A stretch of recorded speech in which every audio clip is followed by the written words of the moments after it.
नमस्कार। आकाशवाणी से प्रस्तुत है समाचार संध्या।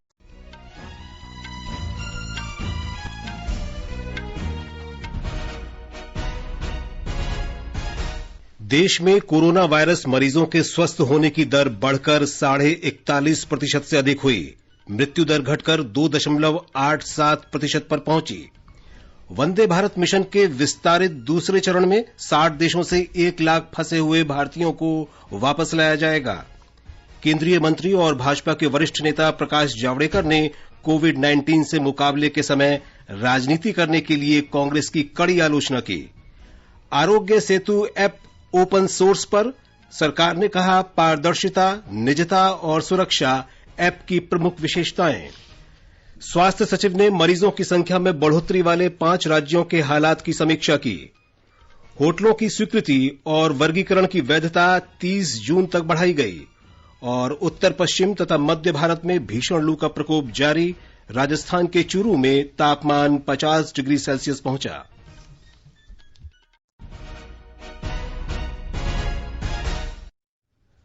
समाचार संध्या में अपनी सहयोगी चंद्रिका जोशी के साथ मैं विशाल शर्मा। देश में कोविड-19 रोगियों के ठीक होने की दर बढ़कर 41.61% हो गई है, जो मार्च में 7.1% थी।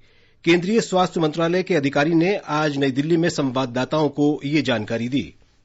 अब देश में 60,490 पीपल रिकवर हो गए हैं और उसके साथ ही जो हमारा रिकवरी रेट 7.1% करीब मार्च में था, वह बढ़ते बढ़ते 11.42%, जबकि हमने सेकेंड लॉकडाउन शुरू किया। थर्ड लॉकडाउन शुरू करने के समय पर वह बढ़कर 26.59% हुआ और आज हम देख रहे हैं कि फील्ड में एफर्ट्स करने की वजह से वह लॉकडाउन के इस प्रेजेंट टाइम में बढ़कर 41.61% हो चुका है। अधिकारी ने बताया कि कोरोना वायरस के कारण मृत्यु दर 3.30% से घटकर 2.87% रह गई है, जो विश्व में सबसे कम है। उन्होंने कहा कि लॉकडाउन और कंटेनमेंट के लिए सरकार के उपायों के कारण भारत में 1 लाख की जनसंख्या में 10.7 लोग ही संक्रमित हुए। इसकी तुलना में विश्व में 1 लाख की आबादी पर 69.9 लोग संक्रमित हुए। अधिकारी ने कहा कि 1 लाख की आबादी पर विश्व में 4.5 लोगों की मृत्यु हो रही है, जबकि भारत में 1 लाख की आबादी पर केवल 0.3 लोगों की ही मृत्यु हो रही है, जो विश्व में सबसे कम है। अधिकारी ने लोगों से हाथ धोने और सुरक्षित दूरी बनाए रखने के नियमों का पालन करने की अपील की। उन्होंने कहा कि घर से निकलते समय मास्क अवश्य पहनना चाहिए। अधिकारी ने बताया कि कोविड-19 को फैलने से रोकने के लिए बचाव और नियंत्रण के उपायों पर ध्यान देने की आवश्यकता है। कोविड-19 से बुजुर्गों की मृत्यु दर लगभग 50%, जबकि अन्य बीमारियों से जूझ रहे संक्रमित लोगों में मृत्यु दर 73% है। करीब 50% डेथ केसेस एल्डरली पॉपुलेशन में रिपोर्ट हुए हैं और साथ ही करीब 73% केसेस जो डेथ के हैं वह पीपल विद कोमॉर्बिडिटीज में रिपोर्ट हुए हैं। तो हम प्रिवेंटिव एस्पेक्ट्स को लेते हुए अपने घर में जो एल्डरली हैं, अपने घर में जो वल्नरेबल पॉपुलेशन है, उन सबको बचाने के लिए सारे प्रिवेंटिव स्टेप्स लें। अगर हमारे को कोई भी ऐसा केस दिखता है कि जिसमें कोई हमारे को सिम्टम्स हैं, तो हम गवर्नमेंट द्वारा ऑर्गेनाइज की फैसिलिटीज को एक्सेस करें। भारतीय आयुर्विज्ञान अनुसंधान परिषद के महानिदेशक ने बताया कि फिलहाल देश में रोजाना 1 लाख से अधिक नमूनों की कोविड-19 जांच की जा रही है। उन्होंने कहा कि देश भर में अब 612 प्रयोगशालाओं में जांच की सुविधा उपलब्ध है। Today, as we speak, we have about 612 labs, out of which 480 are public labs and 182 are private labs, and we also have the TrueNat and the CBNat, etc., being used for testing. Hydroxychloroquine दवा के उपयोग के बारे में परिषद के महानिदेशक ने कहा कि ये दवा मलेरिया से निपटने में व्यापक रूप से इस्तेमाल की जा रही है और इसमें वायरस रोधी गुण भी हैं। उपलब्धता, सुरक्षा और अध्ययन के आंकड़ों के आधार पर परिषद ने डॉक्टर के मार्गदर्शन में परीक्षण के आधार पर निवारक उपचार के लिए ये दवा लेने की सिफारिश की थी। उन्होंने कहा कि मितली और उल्टी को छोड़कर भारत में हुए अध्ययनों में हाइड्रोक्सीक्लोरोक्विन के किसी प्रमुख दुष्प्रभाव का पता नहीं चला है। ये दवा कोविड-19 के निवारक उपचार के लिए इस्तेमाल की जानी चाहिए। उन्होंने कहा कि यह स्पष्ट सलाह दी गई है कि यह दवा खाली पेट नहीं ली जानी चाहिए। परिषद ने इस बात पर भी बल दिया कि उपचार के दौरान एक बार ईसीजी करा लेना चाहिए। उन्होंने कहा कि कोविड-19 महामारी से निपटने के कार्य में लगे अग्रिम पंक्ति के कार्यकर्ताओं के लिए ये दवा लाभदायक मानी जा रही है। स्वास्थ्य सचिव प्रीति सूदन ने स्वास्थ्य मंत्रालय के अन्य वरिष्ठ अधिकारियों के साथ आज उत्तर प्रदेश, बिहार, झारखंड, छत्तीसगढ़ और मध्य प्रदेश के मुख्य सचिवों, स्वास्थ्य सचिवों और राष्ट्रीय स्वास्थ्य मिशन के निदेशकों के साथ वीडियो कॉन्फ्रेंसिंग के जरिए उच्च स्तरीय समीक्षा बैठक की। इन राज्यों में पिछले 3 सप्ताह के दौरान कोविड-19 के मामलों में बढ़ोत्तरी दिखाई दी है। इस दौरान लॉकडाउन के नियमों में रियायतें दी गई हैं और एक राज्य से दूसरे राज्य में आने जाने की इजाजत भी दी गई है। बैठक में राज्यों को मृत्यु दर, रोगियों की संख्या के दोगुना होने की अवधि, प्रति 1 लाख लोगों में से परीक्षण की दर और संक्रमण की पुष्टि वाले मामलों के प्रतिशत के आधार पर कोविड-19 के फैलाव के बारे में जानकारी दी गई। इसके अलावा रोकथाम की कारगर रणनीति पर भी चर्चा हुई। इस बात पर भी जोर दिया गया कि हर एक कंटेनमेंट जोन का विश्लेषण किया जाए ताकि रुझान को देखते हुए सुधार के प्रयास किए जा सकें। बफर जोन के अंदर की जाने वाली गतिविधियों पर भी चर्चा हुई। आरोग्य सेतु ऐप के जरिए प्राप्त हुए आंकड़ों का उपयोग करने को भी कहा गया। गैर कोविड आवश्यक स्वास्थ्य सेवाओं के बारे में राज्यों को याद दिलाया गया कि टीबी, कुष्ठ रोग और उच्च रक्तचाप तथा मधुमेह जैसे गैर संचारी रोगों के इलाज के लिए भी तत्काल कदम उठाए जाने चाहिए। ये भी सुझाव दिया गया कि क्वारंटीन केंद्रों में मोबाइल चिकित्सा इकाइयां और अस्थायी स्वास्थ्य उप केंद्र बनाए जाने चाहिए और उनमें अग्रिम पंक्ति के अतिरिक्त स्वास्थ्य कर्मियों की तैनाती की जानी चाहिए। राज्यों को यह सलाह दी गई है कि वे गर्भवती महिलाओं, 5 वर्ष से कम उम्र के बच्चों, बुजुर्गों और अन्य गंभीर बीमारियों वाले लोगों पर विशेष ध्यान दिया जाए। इसमें आंगनवाड़ी कार्यकर्ताओं का सहयोग लेने को भी कहा गया। इस बात पर जोर दिया गया कि 5 साल से कम उम्र के बच्चों की पौष्टिक आहार संबंधी जरूरतों का ध्यान रखा जाए और उन्हें पोषण पुनर्वास केंद्रों में भेजा जाए। सभी राज्य इस बात पर सहमत थे कि घर घर जाकर सर्वेक्षण कराने के लिए विशेष निगरानी टीम बनाने, परीक्षण करने, रोगियों के संपर्क में आए व्यक्तियों का पता लगाने और कारगर चिकित्सा प्रबंधन की व्यवस्था की जानी चाहिए। कोरोना वायरस महामारी के इलाज में लगे स्वास्थ्य कर्मियों की सुरक्षा के लिए बनाए जाने वाले व्यक्तिगत सुरक्षा उपकरण पीपीई किट के नमूनों की जांच अब स्वास्थ्य मंत्रालय द्वारा निर्धारित तकनीकी मानदंडों के अनुसार 9 प्रयोगशालाओं में की जा रही है। ये पीपीई स्वास्थ्य कर्मियों के पूरे शरीर को ढकने के लिए बनाए जाते हैं। परीक्षण के मानदंड विश्व स्वास्थ्य संगठन के दिशा निर्देशों के अनुसार हैं। पीपीई को इस तरह से बनाया जाता है कि विषाणुओं को फैलाने वाले तरल पदार्थ या सूक्ष्म कण इनके आर पार न गुजर सकें। सभी सरकारी खरीद एजेंसियों और निजी अस्पतालों को सलाह दी गई है कि वे प्रमाणित एजेंसियों से ही सामग्री की खरीद करें। पीपीई में अंदर की ओर विशिष्ट प्रमाण संख्या मुद्रित होना जरूरी है। खरीद एजेंसियों को यह भी सलाह दी गई है कि वे आपूर्तिकर्ताओं द्वारा भेजे गए सामान में से नमूने एकत्र करें और मान्यता प्राप्त प्रयोगशालाओं में उनकी जांच करवा लें। स्वास्थ्य मंत्रालय ने लोगों से यह अपील दोहराई है कि कोविड-19 महामारी को फैलने से रोकने के लिए हाथ धोने और सुरक्षित दूरी बनाए रखने के नियमों का पालन किया जाए। मंत्रालय ने ट्विटर पर कहा कि नए दिशा निर्देशों के अनुसार लोगों को हमेशा सुरक्षित दूरी बनाए रखने, साबुन और पानी से हाथ धोने या अल्कोहल युक्त हैंड सैनिटाइजर के इस्तेमाल जैसे नियमों का पालन करना चाहिए। सार्वजनिक स्थानों पर थूकना दंडनीय अपराध बनाया गया है। इससे वायरस फैलने का जोखिम भी बढ़ सकता है।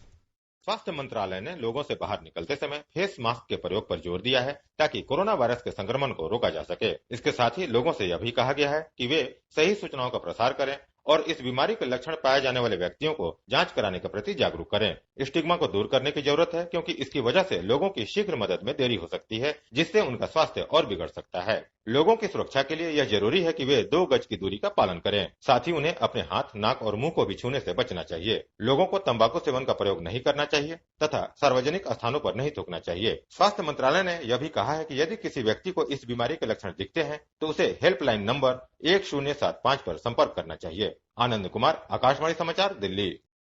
विदेश मंत्री एस जयशंकर ने आज वंदे भारत मिशन की समीक्षा की। बैठक में अभियान को अधिक प्रभावी बनाने पर विचार किया गया। डॉक्टर जयशंकर ने बताया कि वंदे भारत मिशन के दूसरे चरण के विस्तार पर विचार विमर्श किया गया। इसके तहत 60 देशों से 1 लाख भारतीयों को स्वदेश लाया जाएगा।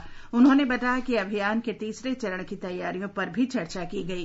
प्रवेश स्थलों को बढ़ाने और फीडर उड़ानों की भी योजना बनाई जा रही है। विदेश मंत्री ने यह भी बताया कि ईरान से भारतीय मछुआरों को लाने का काम जून में किया जाएगा। वंदे भारत मिशन के तहत विदेश से 9 विमानों में भारतीयों को केरल लाया जा रहा है। इनमें से 8 खाड़ी क्षेत्र से और 1 इजरायल से भारतीयों को लेकर आएगा। अबू धाबी, दुबई और बहरीन से यात्रियों को लेकर विमान आज देर शाम कोझिकोड पहुंचेंगे। 2 विमान कोच्चि पहुंचेंगे, जिनमें एक दुबई से और दूसरा तल अवीव से भारतीयों को लेकर आ रहा है। दुबई और अबू धाबी से 2 विमान तिरुअनंतपुरम और कन्नूर पहुंचेंगे। वंदे भारत अभियान के तहत 1000 से अधिक भारतीय केरल पहुंच रहे हैं। बिहार में वंदे भारत मिशन के अंतर्गत एयर इंडिया का चौथा विमान बिश्केक, किर्गिस्तान में फंसे 127 यात्रियों को लेकर आज शाम गया अंतर्राष्ट्रीय हवाई अड्डे पर पहुंचा। राज्य सरकार ने यात्रियों के लिए एक होटल की व्यवस्था की है। गया हवाई अड्डे पर 6 विमानों का आना निर्धारित है। ये विमान अगले महीने की 3 तारीख तक आएंगे। ब्यौरा हमारे संवाददाता से। प्रवासी विमान यात्रियों को 14 दिनों के लिए क्वारंटीन में भेज दिया गया है। राज्य सरकार ने इसके लिए बोध गया स्थित विभिन्न होटलों में इंतजाम किया है। होटल में क्वारंटीन के लिए यात्रियों को स्वयं खर्च वहन करना होगा। आज के पहले 18 मई, 24 मई और 25 मई को लंदन, मस्कट और दोहा में फंसे बिहार और झारखंड के प्रवासी यात्री आ चुके हैं। 1 जून को कजाकिस्तान और 3 जून को मॉस्को में फंसे प्रवासी यात्री गया आएंगे। आकाशवाणी समाचार के लिए पटना से कृष्ण कुमार लाल। आंध्र प्रदेश में घरेलू विमान सेवाएं आज से फिर शुरू हो गईं। एक निजी विमान कंपनी की उड़ान बेंगलुरु से 79 यात्रियों को लेकर विजयवाड़ा पहुंची। यही विमान 68 यात्रियों को लेकर बेंगलुरु वापस गया। एक अन्य विमान भी बेंगलुरु से 48 यात्रियों को लेकर विजयवाड़ा पहुंचा और 50 यात्रियों को वापस ले गया। विशाखापत्तनम हवाई अड्डे पर भी आज हैदराबाद, बेंगलुरु और दिल्ली से उड़ानें पहुंचेंगी। राज्य सरकार के अधिकारियों के अनुसार दिल्ली से आने वाले यात्रियों को 1 सप्ताह तक स्वयं को क्वारंटीन करने की व्यवस्था करनी होगी और इसके अलावा 1 सप्ताह घर पर ही रहना होगा। पश्चिम बंगाल में घरेलू उड़ान सेवाएं बृहस्पतिवार से फिर शुरू हो जाएंगी। इसके तहत कोलकाता के नेताजी सुभाष चंद्र बोस अंतर्राष्ट्रीय हवाई अड्डे, सिलीगुड़ी में बागडोगरा और पश्चिमी बर्धमान जिले में अंदल हवाई अड्डे से विमान सेवाएं चलेंगी। देश के अन्य राज्यों में कल से घरेलू उड़ानें फिर शुरू हो गईं, लेकिन पश्चिम बंगाल सरकार के आग्रह के बाद राज्य के लिए यह फैसला 3 दिन तक टाल दिया गया था। पश्चिम बंगाल सरकार ने घरेलू विमान यात्रियों के लिए दिशा निर्देश जारी किए हैं। एक रिपोर्ट। पश्चिम बंगाल सरकार ने हवाई यात्रा करने के लिए 10 बिंदुओं का परामर्श जारी किया है। हवाई अड्डे में आने वाले सभी यात्रियों की स्वास्थ्य जांच की जाएगी। संक्रमण के लक्षणों से मुक्त यात्रियों को इस सलाह पर यात्रा की अनुमति दी जाएगी कि वे 14 दिनों के लिए स्वनिरीक्षण करेंगे। बाद में यदि उनमें कोविड-19 के लक्षण पाए जाते हैं तो वे स्थानीय अस्पताल को सूचना देंगे। यात्रियों को हवाई अड्डे में बोर्डिंग और यात्रा के दौरान फेस मास्क लगाना अनिवार्य होगा। यात्रियों को स्वच्छता और सुरक्षित दूरी के मानकों का पालन करना होगा। केवल ऐसे व्यक्तियों को ही जहाज में जाने की अनुमति दी जाएगी जिनमें कोविड-19 के लक्षण नहीं होंगे। संक्रमित यात्रियों के नमूने एकत्रित करने के बाद निकट के समर्पित कोविड केंद्र में भेजे जाएंगे। राज्य सरकार ने सभी यात्रियों से आगमन के समय स्वास्थ्य कर्मियों को सेल्फ डिक्लेरेशन फॉर्म जमा करने का भी अनुरोध किया है। अरिजीत चक्रवर्ती की रिपोर्ट के साथ समाचार कक्ष से दीपिका शर्मा। नागर विमानन मंत्रालय ने चार्टर्ड और निजी विमानों को उड़ान की अनुमति दे दी है। इनमें हेलीकॉप्टर और माइक्रोलाइट विमान भी शामिल हैं। इन सेवाओं का लाभ लेने वाले व्यक्तियों को उड़ान से कम 45 मिनट पहले हवाई अड्डे पहुंचना होगा। हालांकि बहुत वृद्ध व्यक्तियों, गर्भवती महिलाओं और गंभीर रूप से बीमार लोगों को इन सेवाओं का उपयोग न करने की सलाह दी गई है। एयर एम्बुलेंस के मामले में ये शर्त लागू नहीं होगी। मंत्रालय ने कहा है कि सभी यात्रियों के आरोग्य सेतु ऐप की जांच की जाएगी। केंद्रीय मंत्री और भाजपा नेता प्रकाश जावड़ेकर ने आज कहा कि जब देश कोविड-19 का मुकाबला कर रहा है उस समय कांग्रेस राजनीति कर रही है। नई दिल्ली में उन्होंने कहा कि जहां समूचा विश्व सही समय पर भारत में लॉकडाउन लगाने की सराहना कर रहा है, वहीं कांग्रेस इसकी आलोचना कर रही है। जब लॉकडाउन लगा तब 3 दिन में संक्रमण की संख्या डबल हो रही थी। आज ये दर कम होकर भारत की सफलता है। और मुझे आश्चर्य होता है, जब लॉकडाउन लगा तब कांग्रेस ने हाय तौबा मचाया कि लॉकडाउन क्यों लगाया, पूरे देश भर में क्यों लगाया, अर्थव्यवस्था तबाह हो जाएगी। यानी जब लगा तो भी विरोध किया, अब अगर उठ रहा है तो उसका भी विरोध करेंगे। प्रकाश जावड़ेकर ने कहा कि 45 लाख श्रमिकों को 3000 विशेष रेलगाड़ियों के जरिए उनके गृह राज्य पहुंचाया गया है। देश में कोविड-19 रोगियों के संपर्क में आए रोगियों का पता लगाने, संक्रमण के क्षेत्रों की जानकारी और स्व आकलन के लिए महत्वपूर्ण मोबाइल ऐप आरोग्य सेतु अब ओपन सोर्स हो गया है। नीति आयोग के मुख्य कार्यकारी अधिकारी अमिताभ कांत ने आज नई दिल्ली में ये घोषणा करते हुए कहा कि पारदर्शिता, निजता और सुरक्षा आरंभ से ही आरोग्य सेतु के मुख्य सिद्धांत रहे हैं। डेवलपर कम्युनिटी के लिए सोर्स कोड खुलने से इस बात के महत्व का पता चलता है कि सरकार इन सिद्धांतों के लिए अब भी प्रतिबद्ध है। उन्होंने कहा कि यह अनोखी बात है क्योंकि विश्व में कहीं भी किसी भी सरकारी उत्पाद को इस हद तक ओपन सोर्स नहीं किया गया है। श्री अमिताभ कांत ने कहा कि आज 11 करोड़ 50 लाख लोग आरोग्य सेतु ऐप इस्तेमाल कर रहे हैं। इसे प्रत्येक स्मार्टफोन पर डाउनलोड किया जा सकता है। ये ऐप 12 भाषाओं में उपलब्ध है। ये समाचार हमारी वेबसाइट newsonair.com/hindi और हमारे mobile app news on AIR पर भी उपलब्ध हैं। ये आकाशवाणी है। आगे बढ़ने से पहले मुख्य समाचारों पर एक नजर। देश में कोरोना वायरस मरीजों के स्वस्थ होने की दर बढ़कर 41.5% से अधिक हुई। मृत्यु दर घटकर 2.87% पर पहुंची। वंदे भारत मिशन के विस्तारित दूसरे चरण में 60 देशों से 1 लाख फंसे हुए भारतीयों को वापस लाया जाएगा। केंद्रीय मंत्री और भाजपा के वरिष्ठ नेता प्रकाश जावड़ेकर ने कोविड-19 से मुकाबले के समय राजनीति करने के लिए कांग्रेस की कड़ी आलोचना की। Aarogya Setu app open source पर सरकार ने कहा पारदर्शिता, निजता और सुरक्षा ऐप की प्रमुख विशेषताएं। स्वास्थ्य सचिव ने मरीजों की संख्या में बढ़ोतरी वाले 5 राज्यों के हालात की समीक्षा की। होटलों की स्वीकृति और वर्गीकरण की वैधता 30 जून तक बढ़ाई गई और उत्तर, पश्चिम और मध्य भारत में भीषण लू का प्रकोप जारी। राजस्थान के चुरू में तापमान 50 डिग्री सेल्सियस पहुंचा।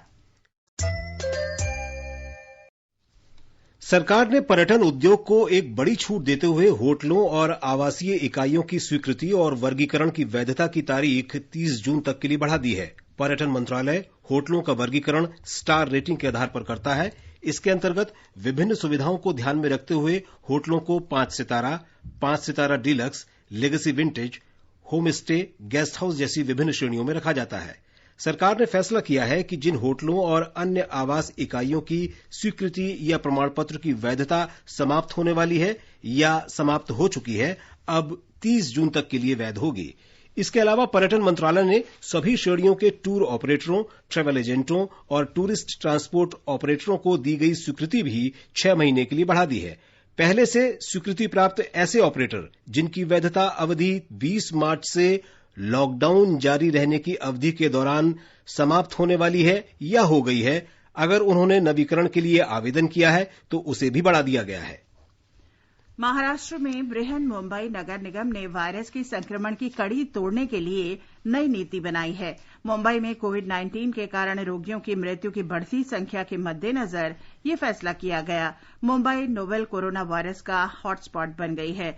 इसके तहत ऐसे कम से कम 15 उच्च जोखिम वाले व्यक्तियों को अलग करने पर ध्यान दिया जाएगा जो किसी संक्रमित व्यक्ति के संपर्क में आए हों। एक रिपोर्ट। मुंबई नगर निगम आयुक्त इकबाल सिंह चहल ने कहा कि शहर के हर कोने से कोविड-19 वायरस को हटाना बीएमसी की प्रमुख उद्देश्य है। मुंबई में संवाददाता से हुए बातचीत में आज चहल ने बताया कि कोविड-19 वायरस के संक्रमण की श्रृंखला को तोड़ने की मुंबई शहर में इस वायरस के बढ़ते मामलों को काबू में लाने का एक ही तरीका है कि शहर में आज कोविड-19 के 31,000 मामले दर्ज हुए हैं, जिसमें से 22,000 एक्टिव मरीजों पर शहर के विभिन्न अस्पतालों में उपचार चल रहा है। लगभग 17,000 मरीज पूरी तरह से ठीक होकर घर जा चुके हैं। मुंबई में अभी तक 1,75,000 लोगों का परीक्षण हो चुका है। उन्होंने कहा, बीएमसी द्वारा हर तरह की स्वास्थ्य सेवा उपलब्ध कराने पर जोर दिया जा रहा है। चहल ने कहा कि बीएमसी ने हाल ही में उबेर कंपनी के साथ एक करार किया है, जिसकी टैक्सी सेवा की मदद से शहर के प्रमुख अस्पतालों में मरीजों की आवाजाही में सुविधा होगी। कुणाल शिंदे के साथ देवप्रिय भट्टाचार्य, आकाशवाणी समाचार, मुंबई। झारखंड के हजारीबाग जिले में कोरोना पॉजिटिव 2 गर्भवती महिलाओं ने पूरी तरह स्वस्थ बच्चों को जन्म दिया। ये दोनों बच्चे कोरोना से संक्रमित नहीं हैं। इन्हें आज अस्पताल से छुट्टी दे दी गई। एक रिपोर्ट। डॉक्टर्स और कोरोना योद्धाओं के निरंतर प्रयासों के फलस्वरूप कोरोना से संक्रमित मरीज ठीक होकर वापस घरों को लौट रहे हैं। इसी कड़ी में आज झारखंड के हजारीबाग जिले के हजारीबाग मेडिकल कॉलेज और हॉस्पिटल से 5 मरीज ठीक होकर वापस लौटे, जिनमें 2 प्रसूता महिलाएं भी शामिल हैं। दोनों महिलाएं कटकम सांडी प्रखंड की हैं और गर्भावस्था के दौरान जांच में इनकी कोरोना की रिपोर्ट पॉजिटिव आई थी। दोनों महिलाओं के कोरोना संक्रमित होने की पुष्टि के बाद दोनों को इलाज के लिए हजारीबाग मेडिकल कॉलेज अस्पताल में भर्ती किया गया। प्रसव के बाद सुरक्षा को ध्यान में रखकर दोनों ने अपने अपने नवजात को स्तनपान भी कराया, लेकिन नवजात कोरोना से बचे रहे। दोनों नवजात शिशुओं के कोरोना नेगेटिव होने से मां के दूध की सिद्धता दोबारा से साबित हो गई है। हजारीबाग के civil surgeon doctor Sanjay Jaiswal ने बताया कि ये हमारे लिए एक बहुत बड़ी उपलब्धि है। 5 मरीज नेगेटिव जो कल हुए थे, आज उन लोग को हम लोग घर भेज रहे हैं। वो जो अब नेगेटिव हो गए तो घर जा सकते हैं। बच्चे इम्यूनिटी बढ़िया होगा, माँ का ब्रेस्ट फीडिंग हुआ, इससे भी इम्यूनिटी बढ़ता है और अच्छी बात है। हजारीबाग से शादवल कुमार के साथ आकाशवाणी समाचार के लिए मैं रांची से शिल्पी। भारत ने सार्वजनिक और निजी क्षेत्र की भागीदारी से महत्वपूर्ण उपलब्धियां हासिल की हैं, जिनसे कोविड-19 रोगियों के परीक्षण के लिए आरटी-पीसीआर टेस्ट किट के उत्पादन में मदद मिलेगी। National biomedical resource indigenisation consortium की कार्यकारी परिषद की अध्यक्ष डॉक्टर किरण मजूमदार शॉ ने कहा है कि बंगलुरु स्थित भारतीय विज्ञान संस्थान और एक निजी कंपनी रिचकोर लाइफ साइंसेज के सहयोग से 2 ऐसे एंजाइम्स पॉलीमेरेस और रिवर्स ट्रांसक्रिप्टेस की खोज की गई है, जिनका उपयोग आरटी-पीसीआर टेस्ट किट बनाने में किया जा सकता है। लद्दाख के उपराज्यपाल आर.के. माथुर और केंद्रीय मंत्री डॉक्टर जितेंद्र सिंह ने आज नई दिल्ली में नवगठित केंद्र शासित प्रदेश में कोविड-19 की स्थिति और विकास गतिविधियां फिर शुरू करने सहित विभिन्न मुद्दों पर चर्चा की। उपराज्यपाल ने इस महामारी के दौरान केंद्रीय सहायता सुलभ कराने और रोजाना समर्थन के लिए डॉक्टर सिंह को धन्यवाद दिया। अरुणाचल प्रदेश में शिक्षा विभाग लॉकडाउन की अवधि के दौरान विद्यार्थियों को शिक्षा उपलब्ध कराने के लिए प्रयास कर रहा है। राज्य की शिक्षा सचिव निहारिका राय ने आकाशवाणी को बताया कि इस सप्ताह से डीडी अरुण प्रभा चैनल पर रोजाना कक्षा 6 से 8 के लिए ऑनलाइन कक्षाएं प्रसारित की जाएंगी। शिक्षा सचिव ने बताया कि विभाग ने मध्य जून से स्कूलों को फिर खोलने का प्रस्ताव सरकार को दिया है। सरकार ने आज फिर कहा है कि वो देश भर में खासतौर पर पूर्वोत्तर राज्यों में उच्च गुणवत्ता युक्त शिक्षा और शिक्षा के बुनियादी ढांचे में सुधार के लिए वचनबद्ध है। मानव संसाधन विकास मंत्री रमेश पोखरियाल निशंक ने कहा कि सरकार ने इस साल शिक्षा के क्षेत्र में कई बड़े फैसले किए हैं। उन्होंने कहा कि यांगयांग में सिक्किम विश्वविद्यालय का स्थायी परिसर बनाने की अनुमति दे दी गई है। सिक्किम सरकार ने विश्वविद्यालय के लिए 300 एकड़ जमीन आवंटित की है, जिसमें से करीब 266 एकड़ जमीन हस्तांतरित की जा चुकी है। श्री निशंक ने बताया कि सरकार ने अरुणाचल प्रदेश, मिजोरम, मेघालय, नागालैंड, दिल्ली और पुदुचेरी में 6 राष्ट्रीय टेक्नोलॉजी संस्थानों के लिए 4,371 करोड़ रुपए पहले ही स्वीकृत कर लिए हैं। मछली पालन, डेयरी और पशुपालन मंत्री गिरिराज सिंह ने कहा है कि केंद्र ने मछली पालन क्षेत्र पर विशेष जोर दिया है। नई दिल्ली में आज उन्होंने कहा कि प्रधानमंत्री नरेंद्र मोदी द्वारा शुरू की गई नीली क्रांति आर्थिक क्रांति की दिशा में अग्रसर हो रही है। उन्होंने कहा कि नीली क्रांति के अंतर्गत सरकार रोजगार, उत्पादन और निर्यात पर ध्यान केंद्रित कर रही है। सरकार ने रेलगाड़ियों में भूख के कारण 10 लोगों की मौत की खबर को गलत बताया है। पत्र सूचना कार्यालय पीआईबी ने कहा है कि भूख के कारण ऐसी मौत होने की कोई खबर नहीं है। पीआईबी ने लोगों से ऐसी अपुष्ट खबरें न फैलाने को कहा है।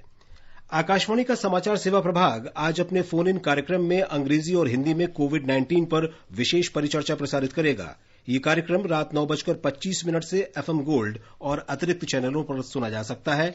श्रोता फोन नंबर 011-2331-4444 और 1800-115767 पर कॉल कर विशेषज्ञ से सवाल पूछ सकते हैं। आकाशवाणी से विशेष बातचीत में दिल्ली के डॉक्टर राम मनोहर लोहिया अस्पताल के वरिष्ठ स्वास्थ्य विशेषज्ञ डॉक्टर A.K. वार्ष्णेय ने लोगों को सलाह दी है कि अगर उन्हें कोई भी लक्षण दिखे तो वे तुरंत डॉक्टर के पास जाएं और जरूरी हो तो संक्रमण को रोकने के लिए खुद को आइसोलेट कर लें। अगर कोई व्यक्ति जो आपके संपर्क में है या जान पहचान में है, जिसको आप देख रहे हैं कि बुखार हो रहा है या खांसी हो रहा है, उसको तुरंत ही कहें कि भाई आप अपने को आइसोलेट कर लीजिए। तुरंत ही नजदीकी स्वास्थ्य केंद्र पे जाके अपनी जांच कराइए। सरकार ने हेल्पलाइन नंबर दिए हैं, आप उनको कांटेक्ट कर सकते हैं। आपको बताएंगे कि आपका एरिया में कौन सा हॉस्पिटल है जिसमें आप अपनी जांच करा सकते हैं। अगर उस जांच में आप पॉजिटिव आते हैं तो फिर उसके हिसाब से आपको आइसोलेट होना पड़ेगा और जो भी उचित उपचार होगा वो अस्पताल वाले बताएंगे। मौसम विभाग ने कहा है कि देश के उत्तर पश्चिम और मध्य भागों में लू का प्रकोप जारी है। चंडीगढ़, राजस्थान, हरियाणा, दिल्ली, उत्तर प्रदेश, पूर्वी मध्य प्रदेश, छत्तीसगढ़, बिहार और झारखंड के कुछ हिस्सों में अगले 2 और 3 दिन में लू का प्रकोप जारी रह सकता है। राजस्थान चिलचिलाती गर्मी और भीषण लू की चपेट में है। चूरू राज्य का सबसे गर्म स्थान रहा, जहां आज तापमान 50 डिग्री सेल्सियस रिकॉर्ड किया गया। पिछले 10 साल में यहां दूसरी बार इतना ज्यादा तापमान रहा। और अब एक नजर कल के मौसम के पूर्वानुमान पर। देश के उत्तर पश्चिम और मध्य भागों में तेज गर्मी पड़ रही है। दिल्ली में अधिकतम तापमान 45 डिग्री सेल्सियस और न्यूनतम 28 डिग्री सेल्सियस के बीच रहेगा। मुंबई में आंशिक रूप से बादल छाए रहेंगे और शहर का तापमान 35 डिग्री सेल्सियस और 28 डिग्री सेल्सियस के बीच रहने का अनुमान है। दक्षिण की ओर चले तो चेन्नई में आंशिक रूप से बादल छाए रहेंगे। तापमान अधिकतम 37 डिग्री सेल्सियस और न्यूनतम 29 डिग्री सेल्सियस के बीच बना रहेगा। कोलकाता में आमतौर पर बादल छाए रहेंगे, कहीं कहीं गरज के साथ बौछारें पड़ सकती हैं। कोलकाता शहर में 33 डिग्री अधिकतम तापमान और न्यूनतम 28 डिग्री सेल्सियस रहने का अनुमान है। उत्तर की ओर जम्मू कश्मीर के मौसम का पूर्वानुमान है कि जम्मू में 42 डिग्री सेल्सियस तक तापमान जा सकता है। वहीं न्यूनतम 25 डिग्री सेल्सियस तापमान रहेगा। जम्मू में आमतौर पर आसमान साफ रहेगा। शाम के समय बादल रहने का अनुमान है। श्रीनगर में पारा 32 डिग्री सेल्सियस और 13 डिग्री सेल्सियस के बीच रहेगा। गिलगित में आमतौर पर आसमान साफ रहेगा। न्यूनतम तापमान 13 डिग्री सेल्सियस और अधिकतम 36 डिग्री सेल्सियस पर रहेगा। मुजफ्फराबाद में आसमान साफ रहेगा, लेकिन दोपहर या शाम के समय बादल छाए रहेंगे। पारा 19 डिग्री सेल्सियस से 39 डिग्री सेल्सियस के बीच रहने का मौसम विभाग का पूर्वानुमान है। लवलीन निगम, समाचार कक्ष। जम्मू कश्मीर के गांदरबल जिले के तुलमुला गांव में 30 मई को आयोजित होने वाले वार्षिक खीर भवानी मेले को कोरोना वायरस के कारण जम्मू कश्मीर धर्मार्थ न्यास द्वारा रद्द कर दिया गया है। एक रिपोर्ट। जम्मू कश्मीर धर्मा ट्रस्ट ने घोषणा की है कि इस साल 30 मई को कश्मीर घाटी के गांदरबल जिले के तुलमुला गांव में होने वाला वार्षिक खीर भवानी मेला कोरोना वायरस महामारी के प्रकोप के बाद अभूतपूर्व परिस्थितियों के कारण नहीं मनाया जाएगा। हालांकि पवित्र अनुष्ठान और भगवती मां की आरती परंपरा के अनुसार आयोजित की जाएगी, जो भक्तों के साथ सोशल मीडिया के माध्यम से साझा की जाएगी। यहाँ ये उल्लेख करना महत्वपूर्ण है कि इस वार्षिक मेले में देश भर से लाखों तीर्थ यात्री प्रमुख रूप से कश्मीरी पंडित समुदाय देवी मां का आशीर्वाद पाने के लिए आते हैं। ये माना जाता है कि माता खीर भवानी के चारों ओर झरने का पानी का रंग कश्मीर घाटी के हालात के बारे में संकेत देता रहता है। आकाशवाणी समाचार के लिए श्रीनगर से मैं सुनील कोल। सड़क परिवहन मंत्री नितिन गडकरी ने आज चार धाम संपर्क परियोजना के तहत चंबा में बनाई गई 440 मीटर लंबी सुरंग का उद्घाटन किया। उन्होंने सीमा सड़क संगठन के अधिकारियों से कहा कि इस सुरंग से चार धाम राजमार्ग के ऋषिकेश, धरासू और गंगोत्री मार्ग के यात्रियों के समय में काफी बचत होगी। इससे चंबा में भीड़भाड़ से राहत मिलेगी और क्षेत्र के सामाजिक आर्थिक विकास को भी बढ़ावा मिलेगा। श्री गडकरी ने बताया कि ये परियोजना निर्धारित समय से 3 महीने पहले अक्टूबर में पूरी होगी। और अब अंत में मुख्य समाचार एक बार फिर। देश में कोरोना वायरस मरीजों के स्वस्थ होने की दर बढ़कर 41.5% से अधिक हुई। मृत्यु दर घटकर 2.87% पर पहुंची। वंदे भारत मिशन के विस्तारित दूसरे चरण में 60 देशों से 1 लाख फंसे हुए भारतीयों को वापस लाया जाएगा। केंद्रीय मंत्री और भाजपा के वरिष्ठ नेता प्रकाश जावड़ेकर ने कोविड-19 से मुकाबले के समय राजनीति करने के लिए कांग्रेस की कड़ी आलोचना की। Aarogya Setu app open source पर सरकार ने कहा पारदर्शिता, निजता और सुरक्षा ऐप की प्रमुख विशेषताएं। स्वास्थ्य सचिव ने मरीजों की संख्या में बढ़ोतरी वाले 5 राज्यों के हालात की समीक्षा की। होटलों की स्वीकृति और वर्गीकरण की वैधता 30 जून तक बढ़ाई गई। इसके साथ ही समाचार संध्या का ये अंक समाप्त हुआ। नमस्कार।